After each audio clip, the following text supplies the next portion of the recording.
Bapak, Ibu, saudara-saudara sekalian yang dikasihi oleh Tuhan, baik yang ada di tempat ini maupun yang ada di rumah yang beribadah secara online. Sebelum kita memasuki ibadah, beberapa warta lisan akan kami sampaikan seperti berikut.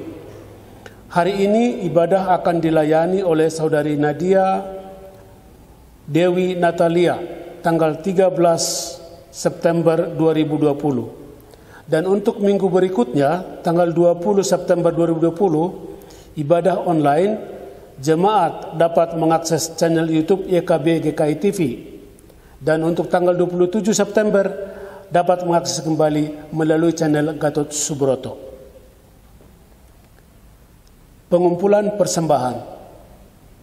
Jemaat dapat mengumpulkan persembahan dahulu di rumah masing-masing, lalu diserahkan pada saat kebaktian kembali diselenggarakan di gedung gereja ataupun dimasukkan ke kotak persembahan yang telah disediakan di kantor gereja. Jemaat juga dapat mentransfer pembayaran melalui rekening Bank Mandiri 1300009129555 atas nama Louis Hendrik Sitepu, dengan menuliskan keterangan persembahan minggu, bulanan, perpuluhan, syukur, dan lain-lain. Bina pranikah online via Zoom.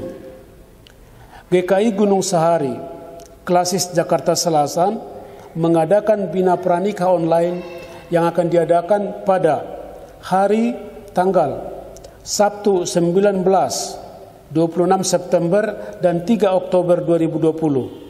Waktu pukul 9.30 sampai selesai via Zoom.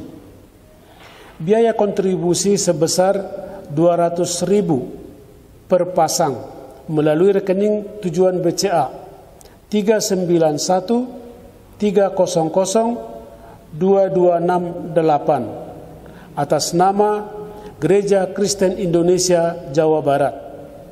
Pendaftaran dapat dilakukan melalui link bit BPN Gunsa atau dapat dilihat kembali di Warta Minggu.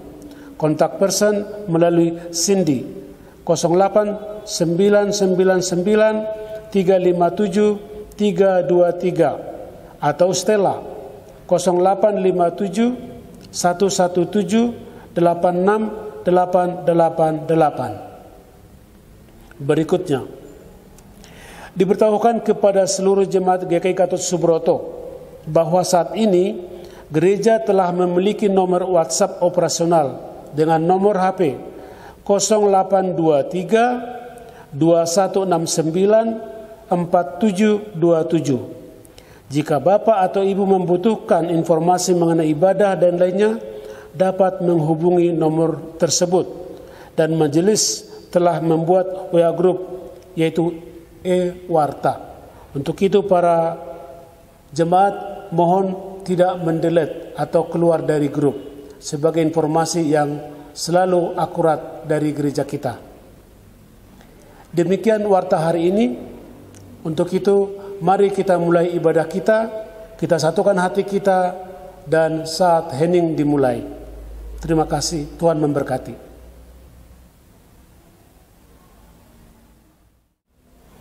Ya Tuhan, kami datang untuk menyembah dan bersyukur kepadamu. Engkau telah menerima dan mengampuni kami. Puji syukur dan hormat tak henti-hentinya kami serukan kepadamu ya Tuhan. Haleluya.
ini terjadi karena pertolongan kita berasal daripada Bapa, Putra, dan Roh Kudus yang setia menuntun kita.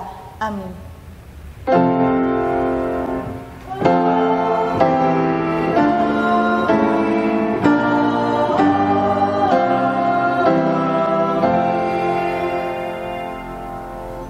Berbahagialah saudara yang datang dalam nama Tuhan, Tuhan beserta saudara.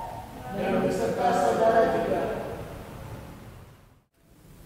Minggu ini kita akan bersama-sama merenungkan dalam perjalanan kehidupan, manusia tidak lepas dari kesalahan dan dosa.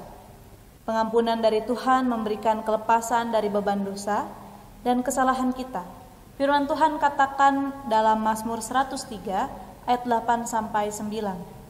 Tuhan adalah penyayang dan pengasih, panjang sabar dan berlimpah kasih setia. Tidak selalu ia menurut dan tidak untuk selama-lamanya ia menendang.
Marilah kita merendahkan hati kita dan mengakui segala kesalahan dan dosa kita di hadapan Tuhan.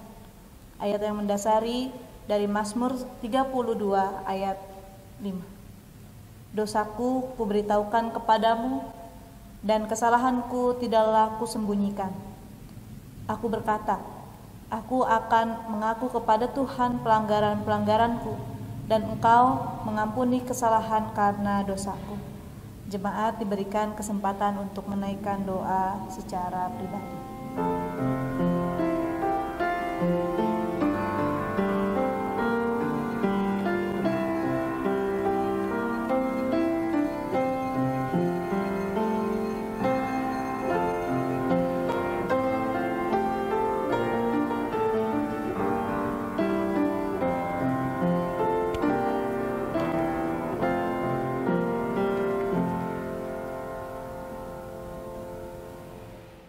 Ya Tuhan yang bertata dalam kerajaan surga yang kudus, kami datang ke hadapan Tuhan dengan segala pengakuan yang telah kami sebutkan dalam doa kami pribadi ya Bapa.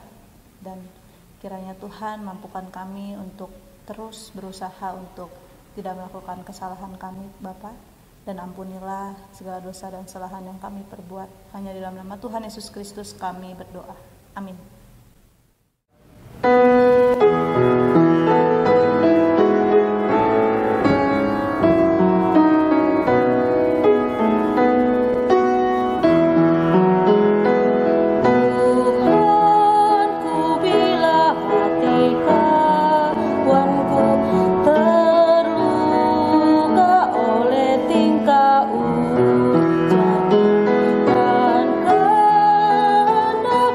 Jadi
Berita anugerah dari Tuhan kepada semua orang yang telah mengakui dosanya.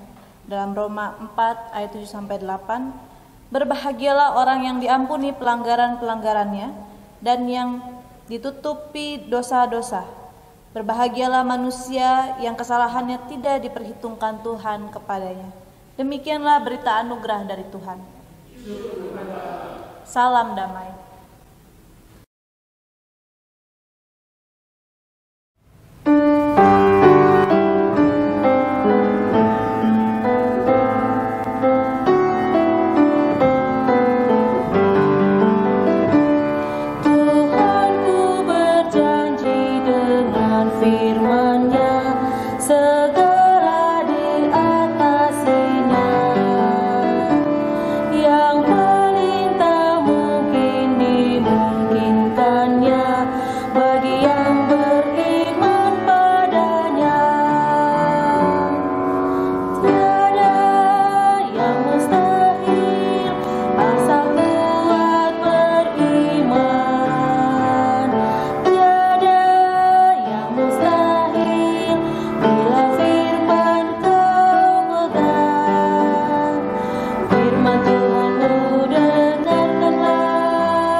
Sebelum kita membaca dan merenungkan firman Tuhan, mari kita berdoa.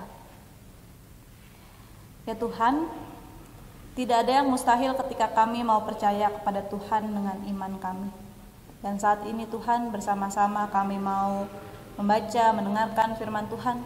Kiranya Tuhan pakai hati, telinga, dan pikiran kami hanya tertuju dan fokus kepada Tuhan. Kiranya Bapa, kehendak Tuhan terjadi kepada kami ketika kami juga mau melakukannya dalam kehidupan kami hari-hari. Kiranya Tuhan pakai hamba-Mu juga yang akan menyampaikan firman Tuhan agar surut dengan kehendak yang boleh Tuhan berikan. Inilah doa kami, di dalam Tuhan Yesus Kristus kami berdoa. Amin. Pembacaan Alkitab kita pada minggu hari ini, bacaan pertama terambil dari Kejadian 50 ayat 15 sampai 21. Antar bacaan kita dari Mazmur 103 ayat 8 sampai 13. Pembacaan kedua dari Roma 14 ayat 1 sampai 12 dan pembacaan Injil dari Matius 18 ayat 21 sampai 35 yang akan kita bacakan dan kita renungkan bersama-sama. Mari kita buka Matius 18 ayat 21 sampai 35. Kemudian datanglah Petrus dan berkata kepada Yesus, "Tuhan, sampai berapa kali aku harus mengampuni saudaraku jika ia berbuat dosa terhadap aku? Sampai 7 kali?"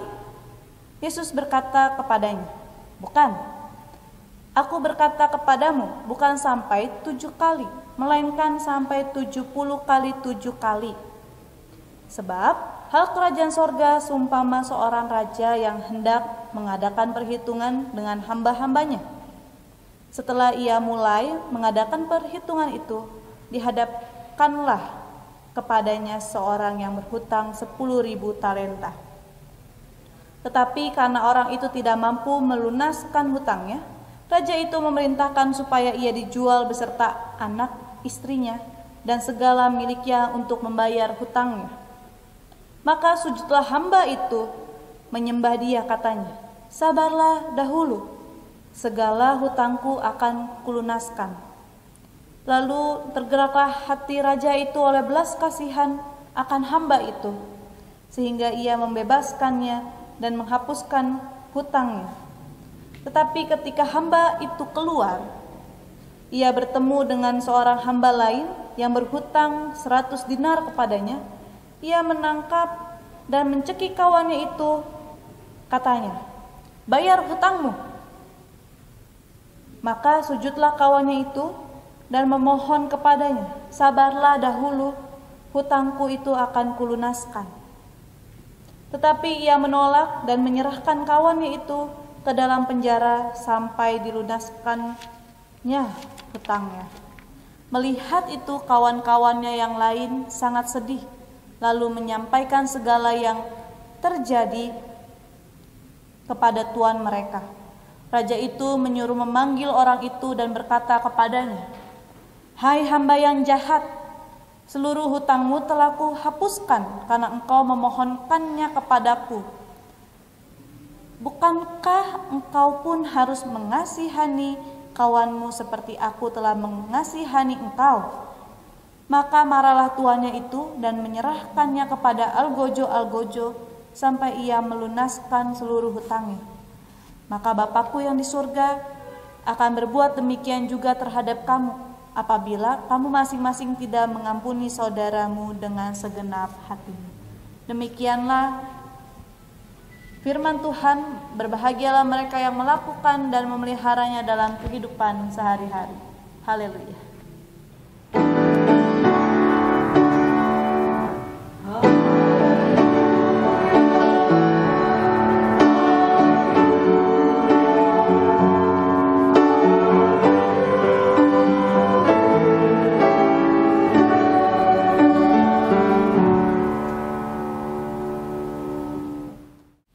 Shalom Bapak Ibu dan Saudara terkasih yang berada di rumah. Semoga tetap sehat dan bersukacita pada pagi hari ini. Bapak Ibu dan Saudara terkasih, pengampunan memulihkan. Tema kita pada minggu hari ini. Pengampunan biasanya terjadi setelah ada konflik dan berdamai. Pengampunan kalau dilihat dari kata artinya, ampun. Dalam arti sebenarnya yaitu pembebasan dari hukuman atau tuntutan. Tujuan pengampunan selalu memulihkan. Mengapa pengampunan selalu memulihkan? Karena memulihkan menjadi suatu keadaan kembali baik, sehat, atau seperti semula lagi setelah pasca konflik yang mengakibatkan berantakan, relasi putus, tidak ada persinggungan.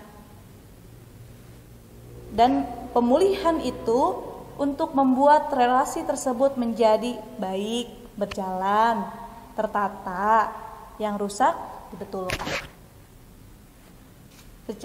Khususnya di Indonesia sendiri, mungkin dalam kasus pidana kita mengenal kata remisi tahanan. Pengurangan masa pidana yang diberikan kepada narapidana dan anak pidana yang telah berkelakuan baik selama menjalani pidana, kecuali pidana mati dan seumur hidup. Nah, seorang yang dikatakan melakukan kesalahan dan kejahatan yang mungkin berat atau ringan, jika berkelakuan baik, akan mendapatkan pengurangan. Jika masa kurungannya sudah hampir sedikit lagi, maka mungkin ia akan bebas. Nah, jika kita lihat dalam masa pandemi ini, Banyak juga tahanan yang mendapatkan remisi dari pemerintah. Namun setelah mereka dibebaskan kembali, ternyata mereka melakukan kejahatan lagi karena untuk mencukupi hidupnya. Setelah beberapa hari keluar dari tahanan, mereka kembali lagi ke tahanan. Pengampunan yang didapatkan oleh mereka ternyata tidak digunakan dengan baik, kan? Atau seperti film Doraemon. Doraemon datang ke abad 21 untuk menolong seorang anak bernama Nobita. Dalam setiap episodenya, apapun yang diharapkan Nobita dengan memelas, merengek kepada Doraemon, Doraemon akan memberikan. Ada yang dengan sukarela, ada juga dengan terpaksa gitu, memberikan barang atau sesuatu.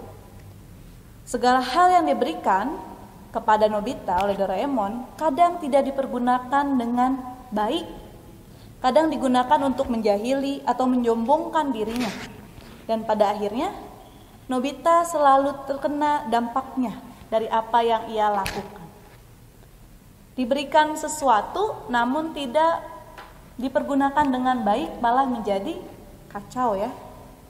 Bapak, Ibu, dan saudara terkasih, seperti di dalam pembacaan Injil kita pada pagi hari ini, seorang hamba yang datang berhutang 10.000 talenta kepada raja, dan ketika raja itu membuat perhitungan kepada hamba-hambanya, maka hamba yang berhutang 10.000 talenta itu memohon, memelas mungkin ya. Dan disitulah raja tergerak hatinya untuk mengampuni. Maka hamba yang berhutang 10 itu mendapat pengampunan, kan? Seharusnya pengalaman diampuni akan memudahkan seorang untuk bisa mengampuni orang lain. Tetapi hamba itu tidak melakukannya demikian. Dalam posisi yang sama, seorang rekannya yang berhutang kepada dirinya, tadi dibilang 100 dinar, lebih kecil daripada 10.000 talenta. Tapi apa sikap yang si hamba ini tunjukkan? Yaitu malah memperkarakan kawannya itu yang memiliki hutang lebih sedikit darinya kepada dirinya. Sebuah sikap tidak tahu diri atau tidak sadar diri gitu ya. Si hamba ini yang memiliki hutang lebih besar saja sudah diampuni, masa kawannya yang punya hutang lebih sedikit tidak mau ia ampuni. Sehingga pengampunan yang hamba itu dapatkan tidak sampai terjadi pada pemulihan untuk dirinya, kan? Tetapi pada kehancuran dirinya sendiri. Ia kembali lagi dihadapkan kepada sang raja itu, dan yang terjadi adalah ia diserahkan kepada algojo sampai ia bisa melunasi hutang. Lebih parah, bukan? Mungkin beda jika ia mau mengampuni rekannya. Dia tidak akan sampai dibawa ke algojo. Tapi itulah manusia. Jika dilihat sekilas, memohon dengan sungguh-sungguh dan berlaku baik, maka akan mendapat pengampunan. Seperti yang kita lakukan kepada Tuhan juga, memohon belas kasihan Allah atas segala dosa yang kita lakukan. Setiap pelanggaran-pelanggaran kita memohon. Seperti tadi pengakuan dosa kita memohon untuk pengampunan dosa yang kita lakukan. Tetapi pada kenyataannya, pengampunan itu tidak mudah jika kita mengalaminya sendiri, seperti si hamba tadi. Kata maaf bisa saja lolos dengan mudah dari bibir kita. Namun, mengampuni tak semudah memaafkan, katanya ya. Bapak, Ibu, dan saudara terkasih, dalam ranah psikologi ada yang namanya trauma. Keadaan jiwa atau tingkah laku yang tidak normal karena tekanan, luka fisik, luka batin yang diterima oleh seseorang. Contohnya kasus seorang anak yang sejak kecil mengalami kekerasan fisik, dipukuli oleh orang tuanya, terus verbal dengan dikata-katai, dibanding-bandingkan, dan ketika besar anak itu menjadi benci kepada orang tuanya karena trauma, kekerasan, dan verbal yang diciptakan oleh orang tuanya itu membuat dirinya menjadi lebih murung, kadang juga menjadi orang yang tidak penurut, bahkan membangkang. Trauma-trauma itulah membuat dirinya tidak dapat percaya diri untuk melakukan sesuatu. Untuk memulihkan keadaan anak ini pertama harus mengampuni dan melupakan kejadian yang ia alami. Apa itu mudah? Tentunya butuh waktu yang lama agar anak ini mau berdamai, butuh bertahun-tahun. Sampai saat ini dirinya dan orang tuanya bisa kembali dalam relasi yang lebih baik.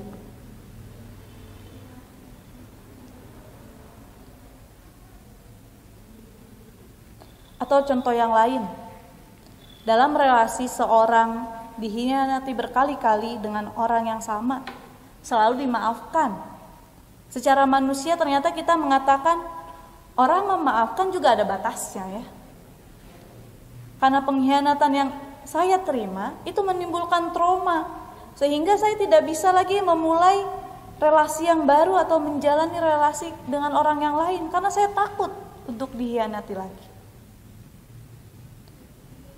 Maaf sampai di sini aja gitu ya, yang boleh disampaikan orang tersebut. Tapi di sisi lain, Tuhan Yesus mengajarkan kita untuk mengampuni orang sebanyak 70 kali 7 kali. Tak terbatas seharusnya kita memaafkan, mengampuni orang lain. Tidak terbatas hal itu, tidak terbatas untuk siapapun meminta maaf dan memaafkan. Seperti Allah yang tidak terbatas memberikan pengampunan agar relasi dirinya dengan manusia kembali dipulihkan. Dan agar relasi dirinya dengan manusia terpulihkan, maka ia mengutus anaknya yang tunggal untuk mati dan disalibkan sebagai jembatan penyambung relasi. Ada harga yang harus dibayar oleh Sang Bapa. Tapi mengapa kita sebagai manusia sangat sulit untuk mengampuni sesama kita? Membuat kondisi yang buruk itu menjadi lebih baik. Ada yang bilang kita bukan Tuhan yang dapat memberikan pengampunan tidak terbatas. Memaafkan sepertinya sudah cukup ya. Kalau pengampunan tunggu dulu mungkin. Sebab ternyata kita belum selesai berdamai dengan rasa sakit dan masa lalu, apalagi jika berkali-kali. Perlu waktu memang. Sayangnya kita tidak bisa menghindar dimanapun, kapanpun, dan siapapun akan terus mengalami hal tersebut, menyakiti dan disakiti, berkonflik. Dan karena hal itu membuat kita belajar serta bertumbuh kan, untuk terus-menerus memaafkan dan mengampuni orang lain, seperti yang Tuhan Yesus ajarkan kepada kita. Bapak, Ibu, dan Saudara terkasih, sosok pengampun yang dapat memulihkan keadaannya dalam Kejadian dikisahkan Yusuf. Dia adalah korban penjualan manusia kalau bisa dibilang. Dia dijual oleh saudara-saudaranya kepada saudagar gitu ya. Dia dibenci saudara-saudaranya, difitnah. Dan hal itu tidak membuat Yusuf tidak berpaling dari Allah. Justru Yusuf terus diberkati hidupnya. Setelah menjadi penguasa, ia juga tidak dendam atau ingin membalas dendam kepada saudara-saudaranya telah menyakiti dirinya. Tapi Yusuf mengambil diri untuk mengampuni mereka, melupakan segala kejadian yang ia alami. Dan dalam pembacaan Kejadian 50 dikatakan bahwa Yusuf menghibur dan menenangkan hati saudara-saudaranya. Bahkan ia melakukan lebih dari sebuah pengampunan.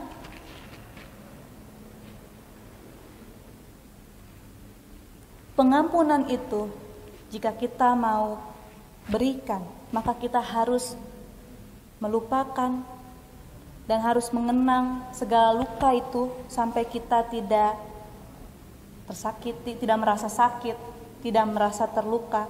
Disitulah tandanya bahwa kita betul-betul dengan sepenuh hati mau mengampuni dan memulihkan keadaan kita dengan orang tersebut.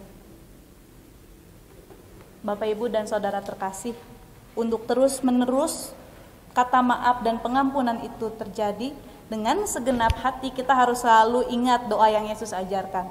Ampunilah kami akan kesalahan kami seperti kami juga mengampuni orang yang bersalah kepada kami.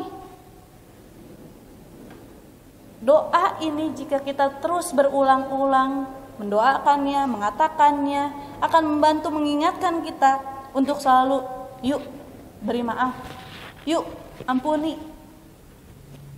Karena kita juga tidak lepas dari kesalahan.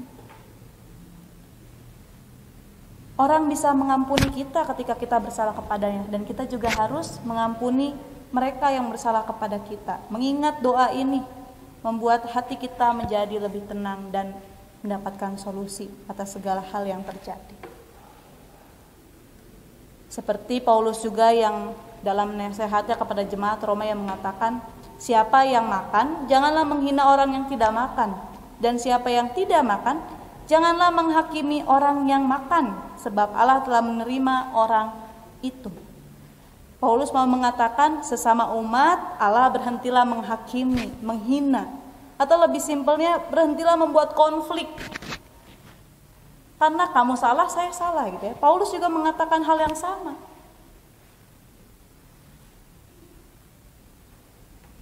Dan kita semua diterima oleh Allah.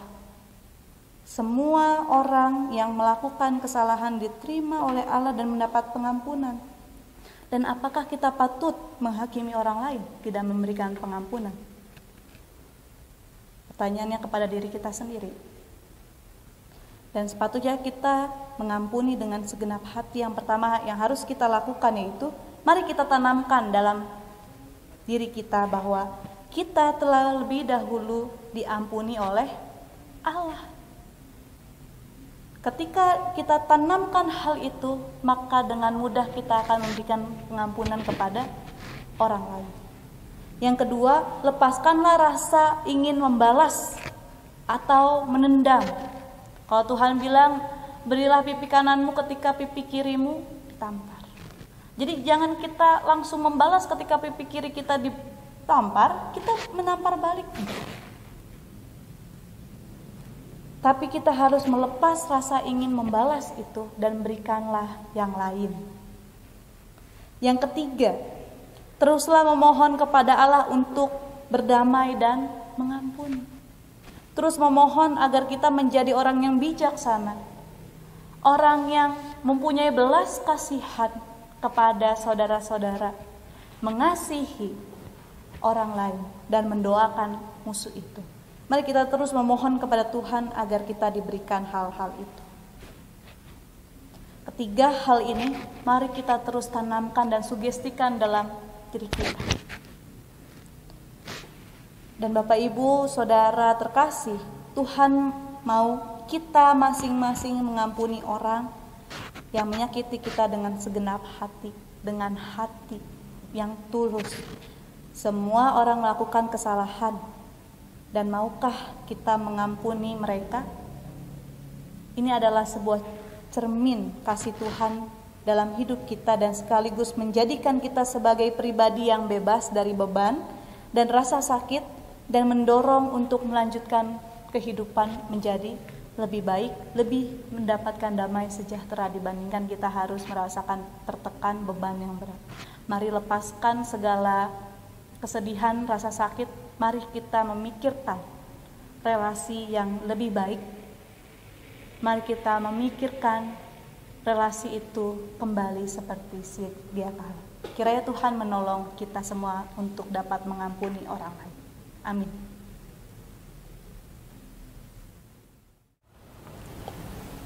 Jemaat Tuhan, marilah kita bersama dengan umat Allah di masa lalu masa kini dan masa depan, sambil mengingat pengakuan pada baptisan kita seturut dengan pengakuan iman rasuli demikian.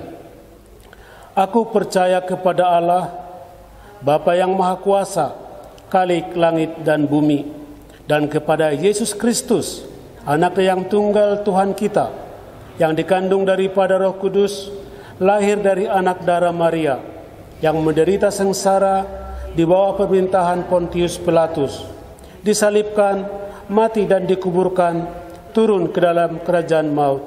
Pada hari yang ketiga, bangkit pula dari antara orang mati, naik ke surga, duduk sebelah kanan Allah, Bapa yang Maha Kuasa, dan dari sana ia akan datang untuk menghakimi orang yang hidup dan yang mati. Aku percaya kepada Roh Kudus, gereja yang kudus dan am, persekutuan orang kudus, pengampunan dosa, kebangkitan orang mati, dan hidup yang kekal. Amin. Bapak, Ibu, dan Saudara terkasih, mari kita angkat doa syafaat kita. Mari kita berdoa. Ya Tuhan, yang kami sembah, kami bersyukur untuk setiap berkat dan penyertaan yang boleh Tuhan berikan kepada kami. Tuhan, kami manusia terbatas yang sering melakukan kesalahan dan pelanggaran kepada sesama, begitu juga sesama kami. Tapi tolong kami Tuhan, mampukan kami untuk mengampuni mereka, memulihkan segala keadaan yang telah berantakan, rusak. Kiranya Tuhan tolong kami. Ya Bapa, kami mau angkat doa syafaat kami, kiranya Tuhan yang mendengarkan, dan kami mohon Tuhan menolong setiap kami. Kami mau berdoa untuk saudara-saudara kami yang sakit, untuk Saudari Siani, Bapak Budi Wijaya, Ibu Tan Mayun, Bapak Adona Baban, dan Ibu Susan, ya Bapak, dalam kelemahan tubuh mereka. Mereka rindu juga Bapak untuk dapat sehat, pulih, kembali seperti biasanya Bapak. Kiranya Tuhan menolong setiap pengobatan yang sedang mereka lakukan, setiap obat, setiap terapi, setiap para medis yang senantiasa menolong mereka untuk penyembuhan. Kami yakin dan percaya dengan kuasa Tuhan, pemulihan terjadi kepada mereka. Kami juga mau berdoa Tuhan untuk para medis penanganan COVID-19, ya Bapak. Kami rindu seluruh dunia sehat kembali. Kami rindu Tuhan semuanya dapat kembali seperti sedia kala, bisa bertemu, bisa mengobrol, bisa bekerja, bisa melakukan aktivitas di luar bersama-sama Tuhan. Tolong para medis, para ahli Bapak dalam menangani pandemi COVID-19 ini ya Bapak. Kami juga mau berdoa untuk pemerintahan Indonesia, kiranya Tuhan Engkau berkati setiap orang yang berada di dalamnya, setiap orang yang mau bekerja Tuhan, kiranya Tuhan yang menolong agar Indonesia semakin lebih maju lagi. Dan kami juga mau berdoa untuk anak-anak yang sekolah, baik kuliah, yang berada di rumah Tuhan, kiranya mereka bisa melakukan aktivitas dengan setia, belajar online di rumah dengan guru dan orang tuanya Tuhan. Kami yakin dan percaya semua cara yang saat ini dilakukan adalah yang terbaik untuk semuanya. Kami juga mau berdoa Tuhan untuk jemaat GKI Gatsu dalam pergumulan mereka. Kami yakin dan percaya Tuhan hadir, Tuhan menolong mereka untuk menyelesaikan masalah yang ia hadapi. Kami mau serahkan seluruhnya ke dalam tangan kasih Tuhan. Di dalam nama Tuhan Yesus Kristus kami berdoa. Amin. Saatnya kita mengumpulkan persembahan.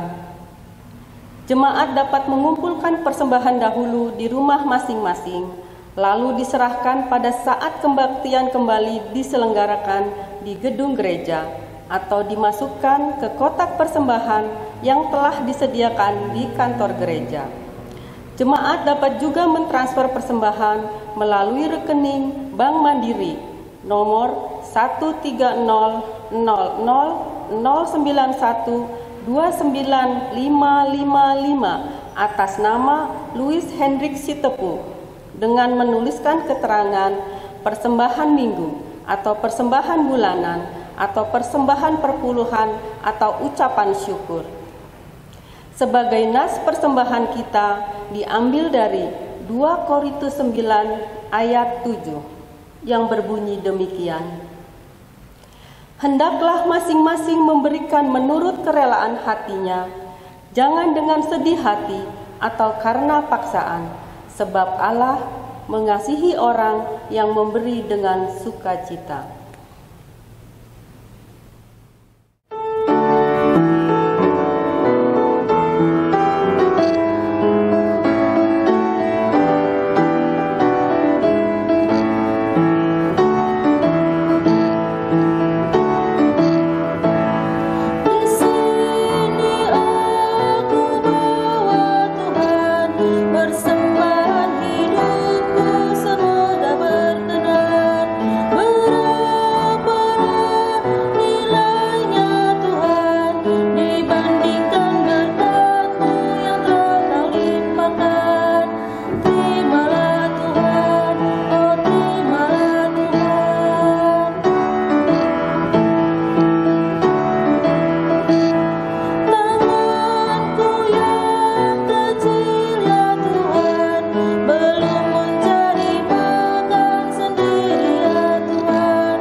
Mari kita bawa persembahan ini dalam doa.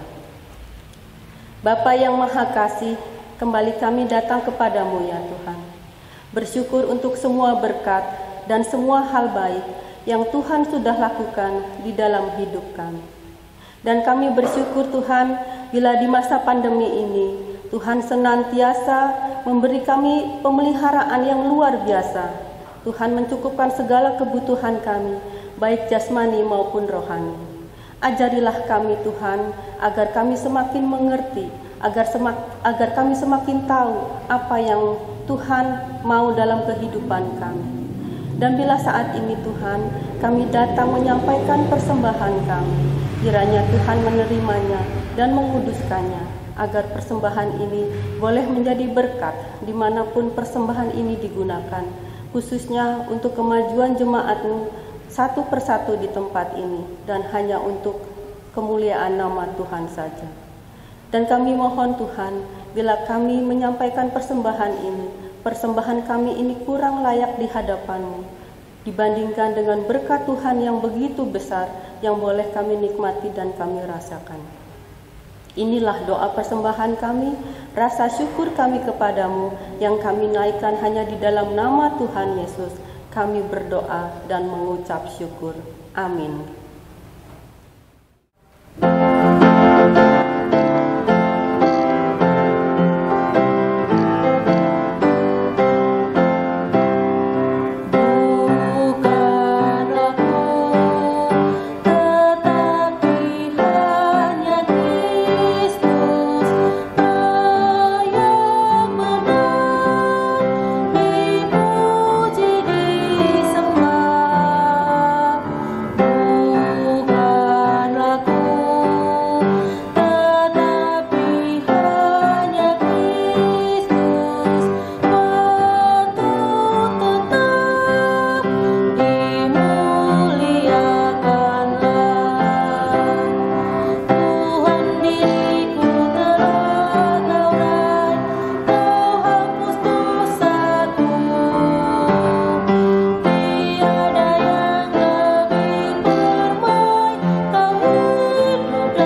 Kini arahkanlah hatimu kepada Tuhan.